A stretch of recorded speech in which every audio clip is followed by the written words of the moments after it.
चंदा ने पूछा तारों से, तारों ने पूछा हजारों से, सबसे प्यारा कौन है?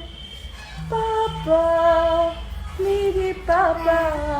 इस वीडियो में आप सब देख सकते हैं कि पवन सिंह की पत्नी ज्योति सिंह गाते हुए नजर आ रही हैं। आपको तो पता होगा कि ज्योति सिंह भी गाती हैं। पवन सिंह की पत्नी ज्योति सिंह को अगर आप नोटिस कर रहे होंगे तो देख रहे होंगे तो हमेशा एक बच्ची के साथ में ज्योति सिंह की पत्नी नजर आ रही है। ज्योति सिंह को ये कभी नहीं पता था कि पवन सिंह के साथ में ऐसा हो जाएगा, ऐसा दिन आ जाएगा कि हम लोग साथ में एक बच्चा नहीं ले पाएंगे। और इस वीडियो को देखकर आपको ये एहसास हो रहा होगा कि पवन सिंह और ज्योति सिंह में अगर कुछ वैसा विवाद नहीं हुआ रहता तो आज सच में पवन सिंह का बेटा ज्योति सिंह की पत्नी के हाथ में रहती। और वैसा दिन तो नहीं आया, पर ज्योति सिंह दूसरे के बच्ची को लेकर इसी के साथ में अब लग रहा है कि इसी के सहारे रह रही हैं। ज्योति सिंह के अगर पोस्ट में जाकर देंगे स्टोरी ऐसा ऐसा लगाती हैं, जो मेरी स्क्रीन पे अभी आप देख रहे होंगे कि उससे पता चल रहा होगा कि क्या ज्योति सिंह कहना चाह रही हैं। फिलहाल जो भी हो, पर पवन सिंह से ज्योति सिंह पूरी तरह से तलाक ले लेती है तब तक ज्योति सिंह पवन सिंह की पत्नी ही कहलाएंगी। फिलहाल तो पवन सिंह और ज्योति सिंह का तलाक लेकर कुछ भी सुलह नहीं हुआ है, लेकिन पवन सिंह का एक इंटरव्यू भी वायरल हुआ है जिसमें पवन सिंह ने बतलाया है कि मैं सांसद बनने के बाद शादी करूंगा।